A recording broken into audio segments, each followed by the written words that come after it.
তারা বলছিল 180 দিনের মধ্যে সংবিধান সংস্কার পরিষদ গঠন করতে হবে, সংবিধান সংস্কার পরিষদ এই আইনগুলো অনুমোদন করবে, জুলাই সনদের যে অঙ্গীকারগুলো অনুমোদন করবে, তারপর জাতীয় সংসদ হবে।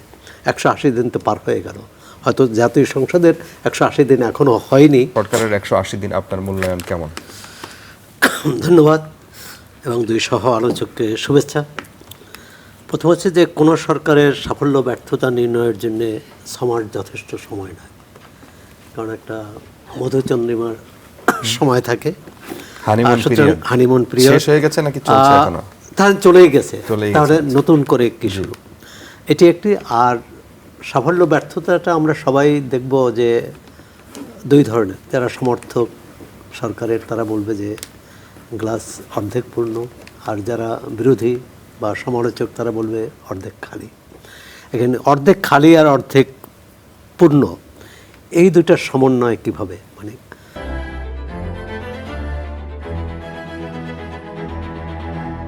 খালিটা কমানো এবং পূর্ণতাটা আরও বাড়ানো।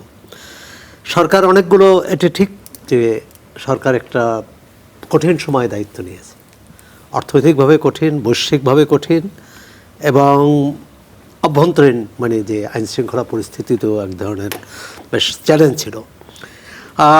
শুরুটা বলবো যে ভালোই, অন্তত প্রথম 100 দিন এক ধরনের যে নিউ স্টার্ট বা নতুন যাত্রার মানুষের মধ্যে আশা, আকাঙ্ক্ষা, উদ্দীপনাও ছিল। কিন্তু পরবর্তীকালে বিশেষ করে রাজনৈতিক বিভাজন, যেটি এই সরকারের প্রধান দায়িত্ব বলে মনে করি, বিভাজনটা দূর করা। সে 180 দিন পর আমরা দেখছি যে বিভাজনটা দূর হয়নি, বরং বিভাজনটা বাড়ছে। এর আগে যে জাতীয় সংসদগুলো আমরা দেখতাম কি সরকারি দল ও বিরোধী দল প্রচণ্ড রেষারেষি, বাকবিতণ্ডা, ওয়াকআউট, এবং কেউ কাউকে ছাড় দিতে রাজি না। সেটা এবারে কোন সংসদের কথা বলছেন? এটি ধরেন গত 3 সংসদ বাদ দিলে আগের সংসদ, অন্তত পঞ্চম থেকে নবম, ষষ্ঠ বাদ দিয়ে মাঝখানে 4টি সংসদ তো মোটামুটি কার্যকর ছিল। কিন্তু ওই 4টি সংসদের হচ্ছে বিরোধী দল অর্ধেক সময় সংসদের বাইরে ছিল, আর সরকারি দল যেটা তাদের পক্ষে যায় তাদের দলীয় স্বার্থেই আইন করেছে। সুতরাং এক ধরনের সংসদ হচ্ছে দলীয় বর্ধিত সভার মতো।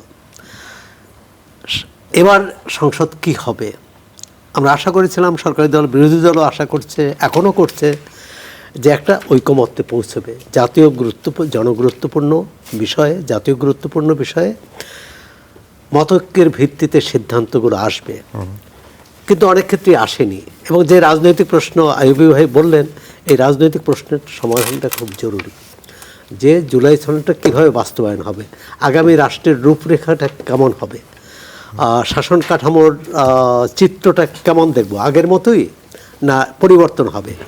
দেখুন 20 তারিখে রাষ্ট্রপতি নির্বাচন, এই নির্বাচনটা যদি জাতীয় ঐকমত্য থাকতো, সংবিধান সংশোধন করে, সংস্কার হোক, সংশোধন হোক, উচ্চকক্ষ গঠিত হয়ে উচ্চকক্ষ ও নিম্নকক্ষের সদস্যদের ভোটে কিন্তু রাষ্ট্রপতি নির্বাচিত হওয়ার কথা, যা জুলাই সনদে লেখা আছে, যা নির্বাচন কমিশন এই সাংবিধানিক আদেশেও আছে। এখানে আমরা যেতে পারিনি। এর জন্য কি সরকারি দল দায়ী? এর জন্য কি বিরোধী দল দায়ী? আমি মনে করি যে আমাদের রাজনৈতিক নেতৃত্বই দায়ী। এখানে যে যার অবস্থানে অনড়, মানে এটা যে একটা সমাধান প্রয়োজন, এটি বিরোধী দল অনুভব করছে না। এখন বিরোধী দলের যে অবস্থান, সেটাও বলবো যে অনড় অবস্থান। তারা বলছিল 180 দিনের মধ্যে সংবিধান সংস্কার পরিষদ গঠন করতে হবে, সংবিধান সংস্কার পরিষদ এই আইনগুলো অনুমোদন করবে, জুলাই সনদের যে অঙ্গীকারগুলো অনুমোদন করবে, তারপর জাতীয় সংসদ হবে। 180 দিন তো পার হয়ে গেল, হয়তো জাতীয় সংসদের 180 দিন এখনও হয়নি। তবে এই সংসদ আবার নতুন করে সংবিধান সংস্কার পরিষদ হবে, আবার নতুন করে মানে বিল উত্থাপিত হবে, এই রাজনৈতিক প্রশ্নে আমার মনে হয় না। সরকারি দল একটা কমিটি করেছে, সংবিধান সংশোধনের লক্ষ্যে বিশেষ কমিটি বিরোধী দল সদস্য কোনো সদস্য দেয়নি। এখন এখানে দুটো পথ আছে।